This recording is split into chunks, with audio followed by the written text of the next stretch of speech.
이분은 분노해서 아이들 앞에서 아빠를 폭행했고요. 딸들에게 시도 때도 없이 아빠가 만난 여성에 대한 이야기를 합니다. 어린 딸아이들을 데리고 남편이 상간녀와 다닌 것으로 추정되는 모텔 몇 군데를 돌면서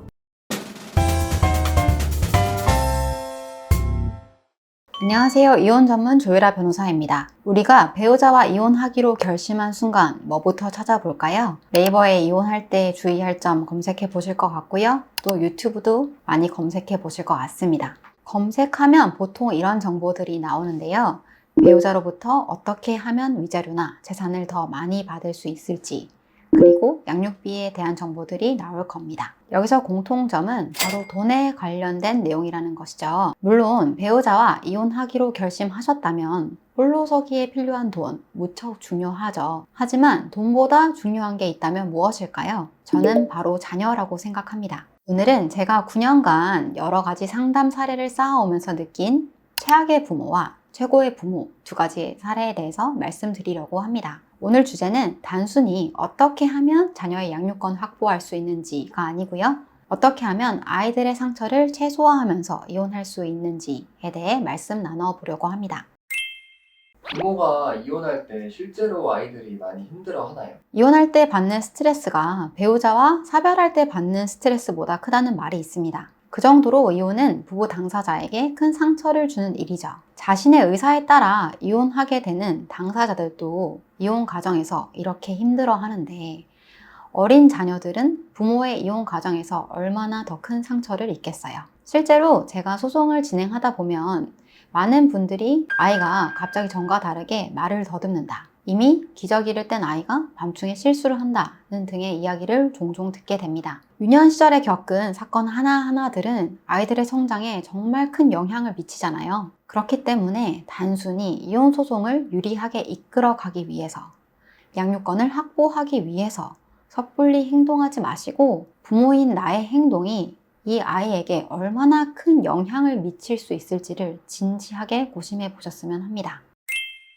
변호사님께서 느끼기에 최악의 부모는 어떤 케이스라고 생각하세요? 최악의 케이스 정말 많죠. 면접교사 핑계로 두돌이 된 아이를 데리고 와서는 엄마와 8개월간 교류를 끊은 아빠도 봤고요. 아이의 양육권을 강하게 주장해서 결국 사전처분으로 임시 양육자 결정을 받았는데 그 이후로는 아이를 조부모에게 맡기고 이혼 소송이 채 끝나기도 전에 다른 이성들과 만나느라 집에도 제대로 들어오지 않은 부모도 봤어요. 그런데 제가 정말 보면서 최악이다고 느낀 사례가 하나 있었는데요. 이 사건에서 여성분은 남편의 부정행위 사실을 알고 이혼을 결심하게 되셨어요. 이분은 분노해서 아이들 앞에서 아빠를 폭행했고요. 사춘기인 딸들에게 시도 때도 없이 아빠가 만난 여성에 대한 이야기를 합니다. 아빠가 어디서 여성을 만났고 어떤 말을 주고받았고 스킨십을 어떻게 했는지까지 정말 어린 아이가 알지 않아도 될 부분까지도 세세하게 모두 자녀들에게 이야기했어요. 나아가 이 여성분은 남편의 부정행위 증거 수집을 위해 자녀들을 이용하기까지 합니다. 여러분들, 증거보전 신청에 대해서 들어보셨나요? 모텔 등 숙박업소 CCTV를 확보하기 위해서는 법원에 증거보전 신청을 해야 하는데요. 증거보전 신청을 하기 위해서는 보통 변호사의 도움을 받아야 하고 이 과정에서 시간이나 비용이 발생할 수밖에 없으니 이분은 이런 수고로움을 덜기 위해 자녀를 이용하기로 합니다. 요즘 인터넷 불륜 카페 같은 데서 자녀를 데리고 모텔에 가서 모텔 사장님한테 사정을 하면 증거 보전 결정이 없어도 CCTV를 흔쾌히 준다더라 하는 헛소문이 도나봐요. 이분은 인터넷상에 떠도는 이런 근거 없는 말을 믿고 어린 딸아이들을 데리고 남편이 상간녀와 다닌 것으로 추정되는 모텔 몇 군데를 돌면서 CCTV를 달라고 애원했어요. 그렇다고 모텔 사장님이 불쌍하네 하면서 CCTV 녹화본을 줬겠어요? 그럴 리가 없죠. 감수성이 예민한 초등학교 고학년 여자아이가 그 상황에서 얼마나 부끄럽고 창피했을까요?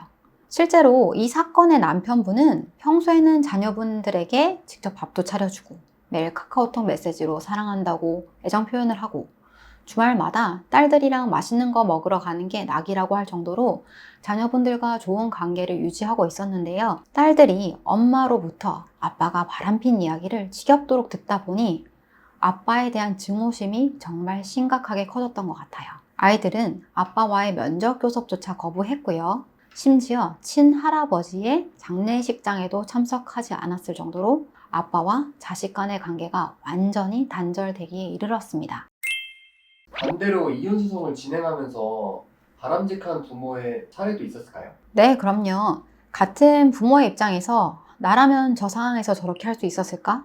스스로 돌아볼 정도로 정말 현명하게 대처하시는 분들도 많이 봤습니다. 그중 정말 인상 깊었던 사례는 앞서 말씀드린 사례와 정반대라고 보시면 될 것 같아요. 이분은 아무런 이유도 없이 상대방이 이혼 소송을 제기해서 정말 힘든 마음으로 소송을 진행하고 계셨던 분인데요. 상대방은 평소에는 그래도 가정적인 아빠이자 남편이었는데 소송을 진행한 이후부터는 정말 같은 사람이 맞나 싶을 정도로 돌변한 모습을 보였어요. 갑자기 물건을 던지고 욕을 하는 등 폭력적인 모습을 보였고요. 또 일방적으로 집을 나간 이후에는 아이의 안부에 대해서 전혀 궁금해하지 않았습니다. 이분은 갑작스럽게 이혼 소송에 휘말리고 평소와 너무 다른 상대방의 모습에 정말 일상생활을 하지 못할 정도로 힘들어 하셨는데요. 이렇게 힘든 상황을 겪으면서도 초등학생 자녀에게는 상대방을 비난하는 말을 일절하지 않습니다. 왜냐하면 상대방이 아이의 아빠이기 때문이죠. 이분은 이혼 소송을 진행하는 정신없는 상황에서도 아이가 부모의 이혼을 받아들일 수 있는 상황이 될 때까지 정말 차분하게 기다리셨어요. 소송이 어느 정도 진행되고 자신이 이혼을 해야겠다라고 결심한 이후에 심리 상담 전문가를 찾아가서 자녀의 심리 상태가 어떤지부터 살피셨습니다. 전문가로부터 아이가 부모의 이혼을 받아들일 만큼 안정적이다 라는 이야기를 들은 이후에야 자녀분에게 진지하게 왜 엄마 아빠가 이혼을 하게 되었는지, 이혼을 한 이후에는 어떻게 생활할 건지, 이혼 이후에도 부모, 자녀 간의 관계는 변함이 없다는 사실을 자녀분에게 차분하게 설명해 주시더라고요. 그래서인지 자녀분은 부모의 이혼이라는 힘든 상황에서도 흔들림 없이 씩씩하고 밝은 모습으로 생활했고요. 이혼 이후에도 엄마, 아빠 모두와 좋은 관계를 유지했습니다. 부모의 이혼은 자녀에게 큰 상처를 주는 일인 것은 분명합니다. 그렇지만 이혼 과정에서 부모가 어떤 모습을 보이느냐에 따라 이혼을 받아들이는 자녀의 태도와 정서도 달라질 수 있어요. 자녀 앞에서 과도하게 상대방을 비난하기보다 현재 상황이 어떤지, 앞으로 어떻게 생활할 것인지를 현실성 있게 잘 설명해 주셔야 하고요. 무엇보다 이혼 이후에도 부모가 자녀를 사랑하고 지지하고 응원하는 것은 변함없다는 사실을 알려주고 이를 행동으로 보여준다면 부모의 이혼이라는 상황 속에서도 아이들은 충분히 건강하고 행복하게 성장할 수 있습니다. 이혼 소송을 하고 계신 분들, 이혼을 염두하고 계신 분들, 자녀를 생각하면서 너무 죄책감을 느끼지 마시고요. 자신과 아이들의 상처를 최소화하는 방향으로 현명하게 이혼 과정을 헤쳐가셨으면 합니다. 지금까지 조유라 변호사였습니다. 오늘 영상이 자녀 문제로 이혼을 고민하고 계신 분들에게 도움이 되었으면 합니다. 다음에는 더욱 유익한 영상으로 찾아뵙겠습니다. 감사합니다.